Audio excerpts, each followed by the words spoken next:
Hello সবাইকে, good morning. আজকে আবারও একটি নতুন দিন শুরু করছি তোমাদেরকে সঙ্গে নিয়ে। আশা করছি তোমরা সকলে খুব ভালো আছো আর আমরাও বেশ ভালো আছি। আজকে বারটা হচ্ছে রবিবার আর এখন ঘড়িতে বাজছে ওই ৮টা মতো। তো রবিবার বলেই একটু দেরি করে ঘুম থেকে উঠেছি। আর ওই আজকে তো ছেলের অ্যাবাকাসের ক্লাস থাকে, তো হাসব্যান্ড, ছেলে ওরাও ঘুম থেকে উঠে পড়েছে। তো ওরা ফ্রেশ হয়ে রেডি হয়ে নিয়েছে। আর আমি এখন ফ্রেশ হয়ে ওদের জন্য একটু চা আর এই যে দুধ নিতে এলাম। তো ছেলেকে এই দুধটা খাইয়েই পাঠাই, আর হাসব্যান্ড যেহেতু বাড়ি থেকে বেরোবে, তো ওর জন্য একটু চাটা করে দিলাম। তবে এখনও কোনো কাজই কিন্তু আমার গোছানো হয়নি। সবে এই ফ্রেশ হয়েই হচ্ছে রান্নাঘরে চলে এলাম। তো ওরা বেরিয়ে যাওয়ার পরে একটুখানি ওয়ার্কআউট করব। তারপরে তো রান্নাবান্নার ঝামেলা আছেই। তো রান্নাবান্নাটা আজকে একটু দেরি করে শুরু করলেও কোনো অসুবিধা নেই। কারণ ছেলে ফিরতে, ফিরতে সেই ১১টা বেজে যায়। আর ও না ফিরলে আমরা খাইই না। আর এই একটা দিনই হচ্ছে আমরা সবাই মিলে একসাথে বসে খাওয়ার সুযোগটা পাই। তো সেই জন্য এই সুযোগটা আর হাতছাড়া করতে চাই না।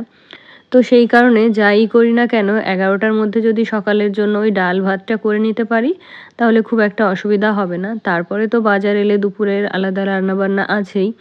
আর ওদিকে আমার বড় কাজটা হয়ে গেল। তো সকালের মতো ওয়ার্কআউটটা করে নিলাম আর সারাদিনে কোনো টেনশন থাকবে না।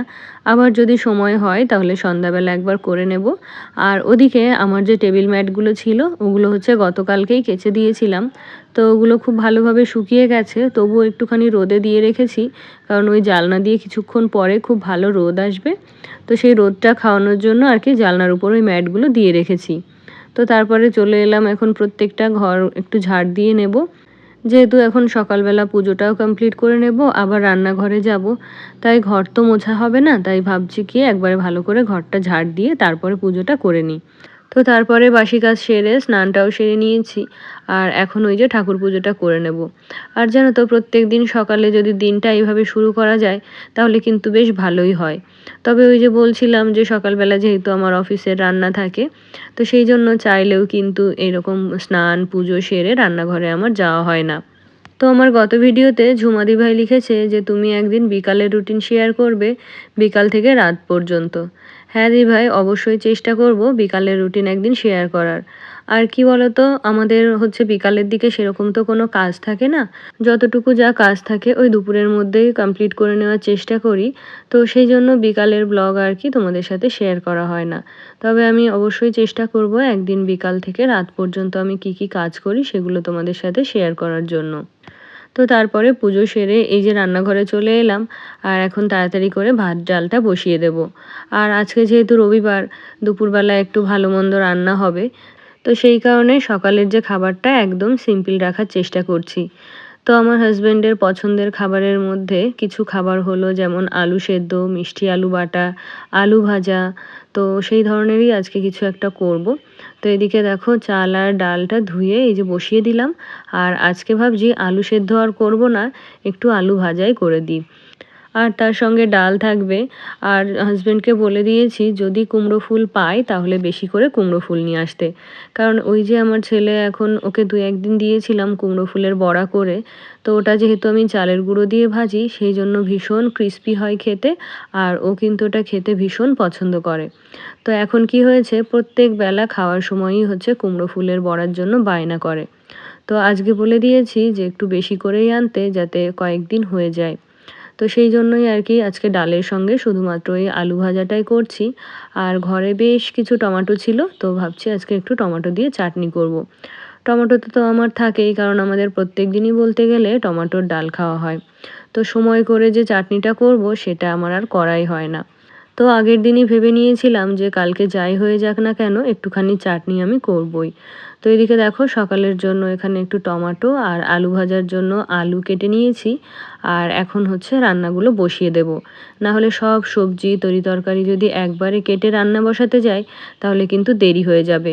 তো এই যে যেটা গোছানো হয়ে যাচ্ছে সেটা আগে রান্না করে কমপ্লিট করে নেব। আর পরে এক এক করে যেটা রান্না করব সেটা কেটে নেব। এইভাবে করলে কিন্তু খুব তাড়াতাড়ি রান্না হয়ে যায়। এদিকে রান্নাও হয়, ওদিকে সবজিও কাটা হয়। তাছাড়া ওই যে বললাম যে একবারে সমস্ত কিছু কেটে নিয়ে বসাতে গেলে তখন আবার দেরি হয়ে যায়। আর যদি আগের দিন সবজি কাটা থাকে তাহলে সেটা অন্য কথা। তো এদিকে দেখো আলু ভাজাটা হয়ে গেছে আর ডালটাও সেদ্ধ হয়ে গেছে। তো এখন ডালটা ফোড়ন দিয়ে তারপরে হচ্ছে টমেটোর চাটনিটা করব। তো আমার গত ভিডিওতে আরও কমেন্ট করেছিল মাধবী হালদার দিদিভাই, তো লিখেছে যে দিদিভাই তোমার কয়টা বেবি গো? তো আমার একটাই বেবি গো, একটাই ছেলে আমার। তো তারপরে দেখো ডালটা নামিয়ে নিয়েছি আর এখন ওই যে টমেটোর চাটনিটা করে নেব। তো একটুখানি সর্ষে আর শুকনো লঙ্কা ফোড়ন দিয়েছি, তারপরে এই যে টমেটোগুলো দিয়ে দিলাম। আর জানো তো দোকানদার বলছিল এগুলো নাকি পাথরকুচি টমেটো, আর এমনি যে পুরো লাল টমেটোগুলো হয় সেগুলোর থেকে কিন্তু এই টমেটোগুলো বেশি ভালো খেতে। তো কি বলতো, টমেটো তো সারা বছরই খাওয়া হয়, তবে এই দুই ধরনের টমেটোর মধ্যে যে ডিফারেন্সটা সেটা কিন্তু কখনোই আমি খেয়াল করে দেখিনি। তো এদিকে দেখো হাজব্যান্ডও বাজার থেকে চলে এসেছে, তো আজকেও চিকেন নিয়ে এসেছিল। তো চিকেনটাকে এখানে ভালো করে ধুয়ে নিলাম। আর ওদিকে দেখলাম বেশ কিছু কুমড়ো ফুল এনেছে। তো এদিকে ওই যে সকালের খাওয়া দাওয়ার মতো তো হয়ে গেছে, ডাল হয়ে গেছে, আলু ভাজা, আর এদিকে চাটনিটাও তো হচ্ছে। তো এখনকার মতো একটুখানি কুমড়ো ফুলের বড়া করে নেব, তারপরে সকালের খাওয়া দাওয়া করে দুপুরের জন্য রান্নাবান্না শুরু করব। তো এদিকে হচ্ছে চাটনির মধ্যে একটুখানি খেজুর আর একটু আমসত্ত্ব দিয়েছি, আর ওই একটু হলুদ দিয়েছি, না হলে একদম ফিকা লাগছিল দেখতে। তবে আম দিয়ে যখন চাটনি করি তখন কিন্তু আমি হলুদ দিই না। তারপরে এই যে অল্প পরিমাণে একটু চিনি দিয়ে দিলাম, কারণ খেজুর আমসত্ত্ব দুটোই খুব মিষ্টি, তো তো সেই জন্য চিনিটা একটু বুঝে শুনে দিতে হবে, না হলে বেশি মিষ্টি হয়ে যাবে। আর এই যে যে কোনো চাটনিতেই যদি ওই টক ভাবটা না থাকে, মানে সামান্য একটু টক টক থাকবে, একটু মিষ্টিও থাকবে, সেটাই খেতে আমার বেশি ভালো লাগে। একদম যে কড়া মিষ্টি ওই ধরনের চাটনি বলো পায়েসই বলো আমার কিন্তু ভালো লাগে না। তো এদিকে চাটনিটা হয়ে গেছে। তো হাজবেন্ড বাজারটা দিয়ে তারপরে গেছে ছেলেকে আনতে। তো ওরা যতক্ষণে ফিরবে ততক্ষণে আমি আমার রান্নার কাজ কিছুটা এগিয়ে রাখছি। রান্নার কাজ বলতে ওই দুপুরে যা রান্না বান্না হবে সেগুলোই আর কি। তো আজকে হঠাৎ করেই প্ল্যান করলাম যে একটু ফ্রাইড রাইস করি, কারণ সকাল থেকে ভাবিনি যে ফ্রাইড রাইস করব। তবে ঘরে দেখলাম সব রকমই সবজি মানে ইনগ্রিডিয়েন্টস আমার ঘরে রয়েছে, তাই ভাবলাম একটু ফ্রাইড রাইস করেই ফেলি। আর বাবাইও সেদিন খেতে বসে বলছিল যে মা, মাংসের সাথে প্লেন রাইস খেতে একদমই ভালো লাগে না। তো ওই যে মাংস হলে ও একটু লুচি, তারপরে ফ্রাইড রাইস, বিরিয়ানি বা এই ধরনের খাবার খেতেও বেশি পছন্দ করে। তো সেই জন্য ওর কথা ভেবেই দেখলাম ওই যে ঘরে সমস্ত ইনগ্রিডিয়েন্টস রয়েছে, তাই ভাবলাম যে একটু ফ্রাইড রাইস করে ফেলি। তো সকালে যা ভাত করেছি সেটা দিয়েই কিন্তু আমাদের সারাদিন হয়ে যেত। তবে ওই যে বললাম হঠাৎ করেই প্ল্যান করলাম, তার জন্য কিন্তু আবার ফ্রাইড রাইসের জন্য আরও একটু ভাত আমাকে করতে হবে। তো তারপরে এদিকে চিকেনটা আজকে একটু অন্যরকমভাবে করব। ওই যে হাতে মেখে যেভাবে করে সেইভাবেই আর কি।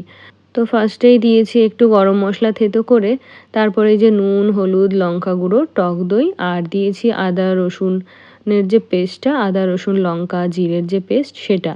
তারপরে ওই যে পরিমাণ মতো কাঁচা তেল দিয়ে এটাকে এখন খুব ভালো করে মেখে নেব। আর সব শেষে যে পেঁয়াজগুলো কেটে রেখেছি মানে কুচিয়ে রেখেছি, সেটাও এর মধ্যে ভালো করে মিশিয়ে দিতে হবে। তো এই যে চিকেন রান্নার অর্ধেক ঝামেলাই কিন্তু চলে গেল। সেই যে বারে বারে এসে মশলা কষতে হবে, বারবার এসে নজর দিতে হবে, সেটা তো আর করতে হবে না। তো সবটা একবারে ম্যারিনেট করে নিলাম। আর এটাকে এখন রান্না হতে বসিয়ে দেব, তো মাঝে মধ্যে এসে একটু নেড়ে দিলেই হয়ে যাবে। তো এদিকে ভেবেছিলাম যে কিছুটা হয়তো গুছিয়ে নেব ওরা আসার আগে, তবে দেখি অনেকটাই আমার কাজ গোছানো হয়ে গেছে। মানে ওই যে চিকেনটা বসিয়ে দিয়েছি, তো ওটাকে ওই যে মাঝে মধ্যে নেড়ে চেড়ে নামিয়ে নিলেই হয়ে যাবে। তো এদিকে হাজবেন্ড ছেলেও চলে এসেছে, তো ওদের জন্য একটুখানি কুমড়ো ফুলের বড়া করব। তো যেরকমটা বলেছিলাম যে হাজবেন্ডকে বলেছিলাম যে একটু বেশি করে কুমড়ো ফুল আনতে, তো সেই মতো করে আজকে জানো তো 4 আটি কুমড়ো ফুল নিয়ে এসছে। আর এদিকে যে ফ্রাইড রাইসের চালটা সেটাকেও আমি একটুখানি ভিজিয়ে রাখলাম, তাহলে খেয়ে এসে তাড়াতাড়ি করে ভাতটা বসিয়ে দিতে পারবো। আর কি জানো তো, সব কিছু একা হাতে গুছিয়ে করতে সময় লাগে ঠিকই, তবে এই যে একটু ফোঁটা টাইমও কিন্তু আমি ওয়েস্ট করছি না। তো এখন এই যে খেতে যাব বা ছেলেকে খাওয়াবো, তার মধ্যেও কিন্তু এই যে চিকেনটা বসিয়ে গেলাম, তোকে খাওয়াবো আর এটা এসে এসে দেখে যাব। তো এইভাবে করে হচ্ছে চিকেনটা হয়ে যাবে, আর খাওয়া দাওয়ার শেষে আমার শুধুমাত্র ওই ফ্রাইড রাইসটা করতেই বাকি থাকবে। তো ওইদিকে ছেলে হাজবেন্ড এসে ফ্রেশ হয়ে নিয়েছে, আর এদিকে দেখো ওদের জন্য আমি টেবিল রেডি করছি। তো ওই যে বললাম না ম্যাটগুলো কেচে দিয়েছিলাম, তো ওগুলোকে এখন বিছিয়ে নিলাম। আর আজকে সকালের জন্য যা যা রান্নাবান্না হয়েছে সেই খাবারগুলো টেবিলে ধরে দিয়ে এলাম। তো ভাত বেড়ে ওদেরকে খেতে দিয়ে দিয়েছি। আর এদিকে মাঝে মধ্যে ছেলেকে খাওয়াচ্ছিলাম আর এসে এসে চিকেনটা দেখে যাচ্ছিলাম। তো এই যে চিকেনের ঝোলটা দিয়ে ওটাকে নামিয়ে নিয়েছি আর আমিও এদিকে খাওয়া দাওয়া করে নিয়েছি।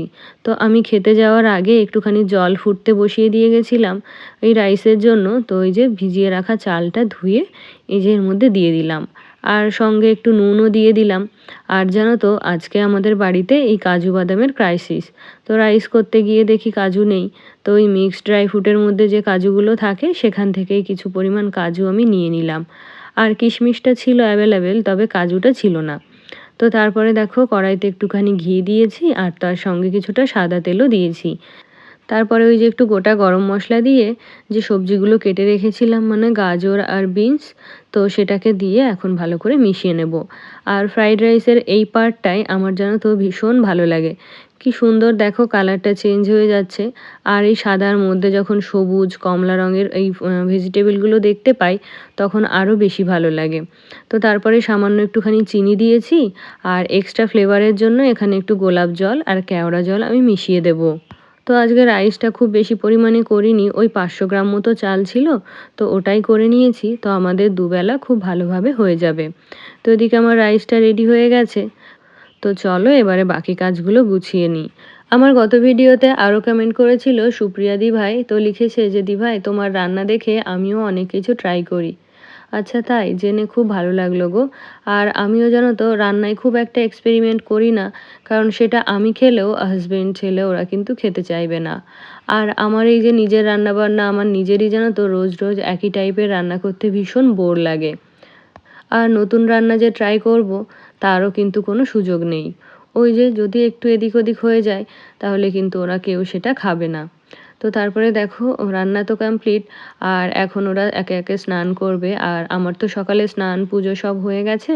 তো ঘরের যতটুকু কাজ বাকি ছিল সেগুলোকে এখন আস্তে আস্তে গুছিয়ে নেব। আর জানো তো সংসারের প্রত্যেকটা কাজ একদম নিট অ্যান্ড ক্লিন পরিপাটিভাবে করতেই আমি বেশি পছন্দ করি। সেটা রান্নাই হোক বা খাবার পরিবেশনই হোক বা এই যে ঘরবাড়িগুলোকে একটু ঠিকঠাকভাবে গুছিয়ে রাখা। আর কোনো একদিন যদি এই কাজগুলো না করি সেই দিন মনের মধ্যে আমার সারাক্ষণ চলতে থাকে যে আজকে এই কাজটা আমি করিনি বা এই জায়গাটা অগোছালো রয়েছে। তো সেই জন্য চেষ্টা করি সবসময় সব কিছু একটু পরিপাটি করে গুছিয়ে রাখার।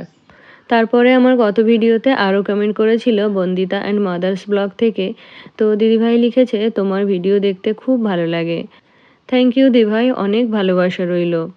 আমার গত ভিডিওতে আরও কমেন্ট করেছিল সুস্মিতা দিভাই। তো লিখেছে তোমার ভিডিও খুব ভালো লাগে, অনেক দিন থেকেই তোমার ভিডিও দেখি কিন্তু কোনো দিন কমেন্ট করিনি। তো থ্যাংক ইউ দিদিভাই আমার ভিডিওতে কমেন্ট করার জন্য আর এভাবে আমার পাশে থাকার জন্য। আরও কমেন্ট করেছিল রিয়াঙ্কা হোমটাউন ব্লগ থেকে। তো অনেক ধন্যবাদ রিয়াঙ্কা তোমাকে আমাকে এতটা সাপোর্ট করার জন্য।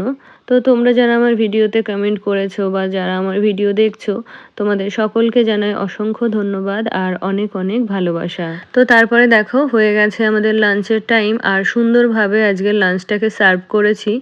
তো ওই যে বললাম না সমস্ত কাজ পরিপাটিভাবে করতে আমার ভালো লাগে। আর কি জানো তো যেহেতু এই একটা দিনই আমরা সবাই মিলে বাড়িতে থাকি বা একসাথে খাওয়া দাওয়া করতে পারি, তাই এই দিনটা আমার কাছে ভীষণ স্পেশাল বলে মনে হয়। আজকে তবে এই পর্যন্তই, দেখা হচ্ছে নেক্সট ব্লগে। টাটা।